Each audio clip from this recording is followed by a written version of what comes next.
Memang iman itu kadang-kadang tidak mengikuti apa yang kita pikirkan. Saya punya pengalaman ditahan 6 tahun dalam penjara. Bukan korupsi, karena itu tahun 72 KPK belum ada. Tapi karena pindah agama. Ya, zaman itu ya zaman yang subversi, apa saja yang mengganggu keamanan, kestabilitasan nasional dianggap berbahaya. Karena statement saya perpindahan itu mengganggu dan menggoncangkan, saya ditangkap. Dulu itu ditangkap dulu baru diperiksa. Gitu. Dan kita tidak tahu. Dan Pempres 11 itu bisa menangkap orang selama 1 tahun tanpa diperiksa. Jadi saya disimpan dulu 1 tahun, 2 tahun, ya. Dan tidak boleh dibesuk, tidak boleh ada keluarga tahu. Itu jauh waktu itu. Itu masa suram sekali. Sekarang hukum di Indonesia sudah jauh lebih baik. Periksa terus nggak pernah ditangkap-tangkap. Jadi ada lebih baik sekali. Gitu. Kalau dulu tangkap dulu baru periksa. Sekarang periksa terus tidak tangkap-tangkap. Tidak tahu siapa lebih baik atau bagaimana. Tahun kedua saya boleh dibesuk, tapi hanya kiriman. Keluarga tidak boleh. Nah saudara, istri saya suka mengirim buat 1 bulan, hanya boleh 1 kali. Saya masih ingat dia kirim itu roti Kongguan An yang besar itu. Kalau masih ingat, 1 black itu. Sabun Kamai, sabun mandi 1. Odol Pepsodent 1. Semua dikirim situ. Kirim. Sudah 1 tahun tidak pernah pakai odol. Gitu. Ya tidak peduli di sana saudara ya. Jadi pakai odol. Dan karena itu teman-teman di penjara, itu istri saya pikir cukup besar Pepsodent yang dulu itu. Ya, istri saya pikir cukup. Ternyata 2 minggu sudah habis. Karena dipakai rame-rame. Sampai dulu kan odol bisa dibuka tutupnya itu, kalengnya itu. Sampai dibuka dari buntutnya itu dikorek-korek gitu coba. Bersih. Tapi tidak ada. Lalu saya pikir sudah terbiasa pakai odol lalu tidak enak. Saya coba berdoa. Tuhan, tolong saya mau nyebut odol tidak tega. Karena saya ini orang Protestan tidak biasa diajar doa minta yang kecil-kecil. Biasanya doa syafaat itu untuk negara, untuk presiden, untuk segala macam. Nggak pernah diajarin untuk minta odol. Jadi kayaknya cengeng sekali kalau minta odol dengan Tuhan. Tapi ini karena kebutuhan, jadi terpaksa saya mengucapkan, Tuhan, ya odol lah Tuhan. Gitu ya. Saya minta odol. Tapi pikiran saya, siapa tahu istri saya kirim mendadak. Karena suami istri itu ada kontak. Suami istri itu ada kontak. Loh. Saya kalau pergi ke daerah kemana, pulang mau makan sayur asem, itu pasti tersedia tanpa dihubungin dulu. Ada kontak. Makanya laki-laki itu tidak bisa nyeleweng. Dia ada kontak. Karena 2 menjadi satu channel. Hati-hati, belum ada buktinya, tapi dia rasa itu. Nggak bisa itu. Itu. Makanya sudahlah, ya. Jadi, malahan kalau suami istri bukan hanya 1 channel. Suami istri itu makin lama makin mirip mukanya. Lu ya percayalah, kayak adik kakak kan. Padahal orang mana. Jadi mirip. Gitu. Saya punya jemaat majelis lagi. Itu suaminya orang Batak, istrinya orang Sunda. Kan beda antara Batak dengan Sunda itu. Sunda kan imut-imut. Batak kan agak bersegi gitu. Ya. Tapi setelah menikah, itu istrinya bisa agak bersegi, ya. Lalu suaminya agak imut sedikit gitu. Rupanya karena sering ketemu tiap hari, tidur bersama, segala bersama, suka duka bersama, mirip. Kalau enggak mirip itu pasti sering ganti-ganti. Makanya susah untuk mirip. Itu saudara. Itu suami istri.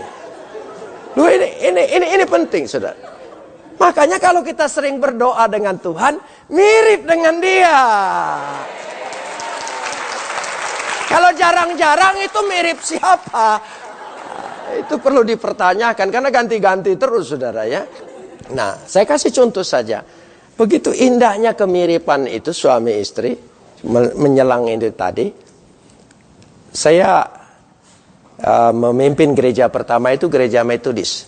Sampai hari ini saya orang Metodis sebetulnya. Di gereja lain itu namanya TUG, Tenaga Utusan Gereja, untuk tugas di gereja lain.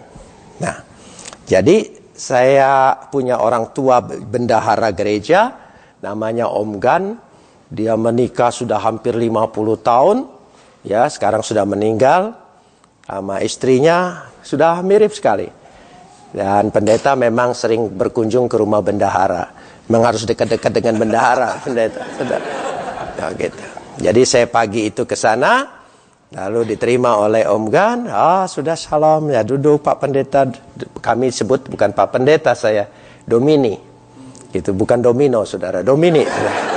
Ya, Domini silakan masuk. Gitu. Lalu dia kasih kode dengan istrinya. Ma. Hanya begitu. Ma. Istrinya masuk ke dalam. Tiba-tiba bawa kopi susu pisang goreng. Saya heran kok bisa ngerti dia. Saya cari di kamus Purwadarminta, arti itu kopi susu pisang goreng, nggak ketemu saudara. Tapi kok dia bisa ngerti? Ma, tahu dia. Karena kopinya pisang goreng itu panas, minum kopi lebih banyak, habis kopinya. Jadi saya bilang dengan Tante Gan,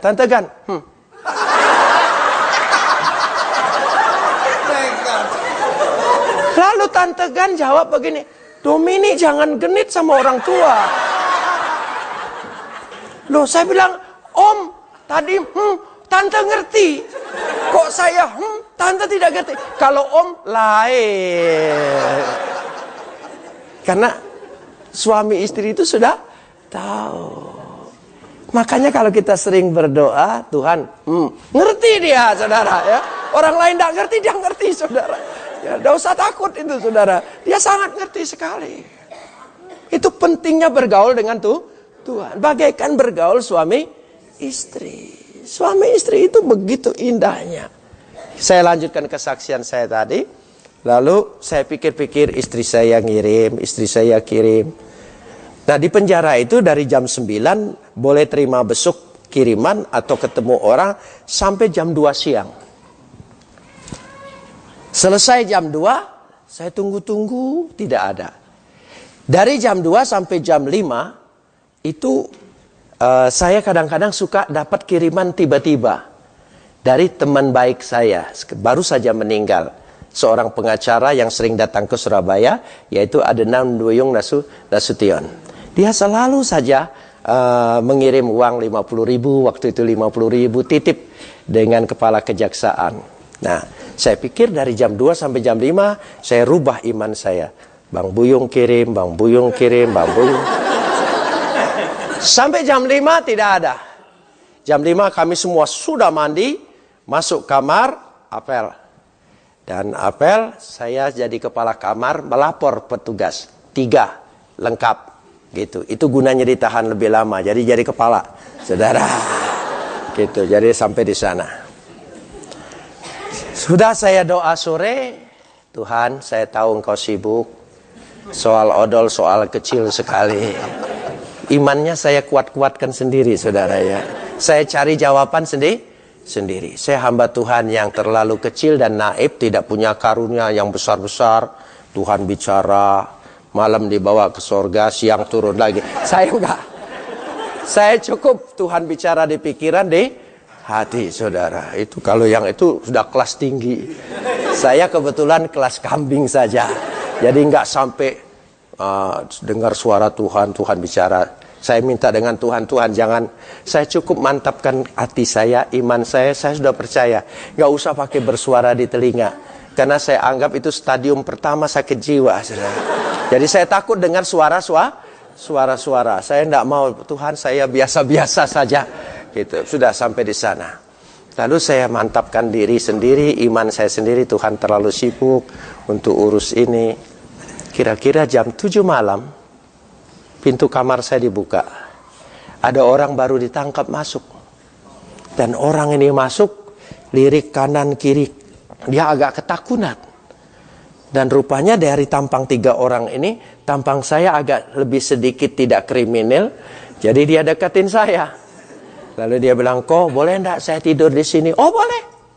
Saya kasih tikar, saya kasih bantal. Saya banyak tikarnya. Warisan yang bebas-bebas itu kan. Itu gunanya ditahan lebih lama, dapat warisan itu. Jadi orang bebas tinggalin. Sebab ada perkataan jangan bawa barang yang sudah dipakai di penjara. Nanti kamu balik lagi ke sini kalau dibawa. Gitu. Jadi itu memang ditakut-takuti supaya ditinggalkan semua, saudara. Jadi saya kasih pinjam. Lalu dia bawa kantong plastik. Lalu dia bilang, kok boleh titip ini? Oh boleh. Saya lihat di situ, saya kaget. Isinya odol. Tidak tanggung-tanggung, 10 odol. Loh, kok ini bisa odol semua? W punya toko. Waktu W ditangkap, W gugup. W kira masukin sabun, masukin apa. Rupanya yang dimasukin odol semua. Saking gugupnya. Jadi waktu diserahkan saya 10 odol. Saya bilang, kan sikat gigi tidak boleh pinjam. Jadi dia tidak sikat gigi karena dia tidak punya, saudara. Odol saya milik 10. Tuhan itu cara menjawabnya lain sekali. Saya atur lewat istri saya atur lewat teman baik saya. Ternyata Tuhan punya jalan lain. Dari situ saya belajar cara Tuhan mengabulkan doa kita tidak pernah bisa apa kita pikirkan. Dia selalu punya cara yang lain sekali.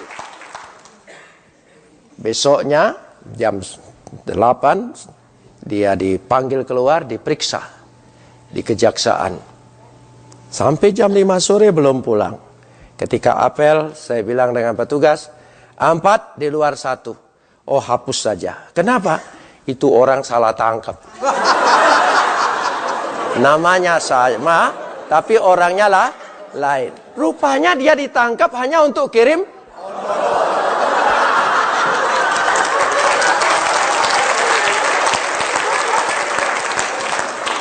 Saudara, jangan atur jawaban doa kita menurut selera kita.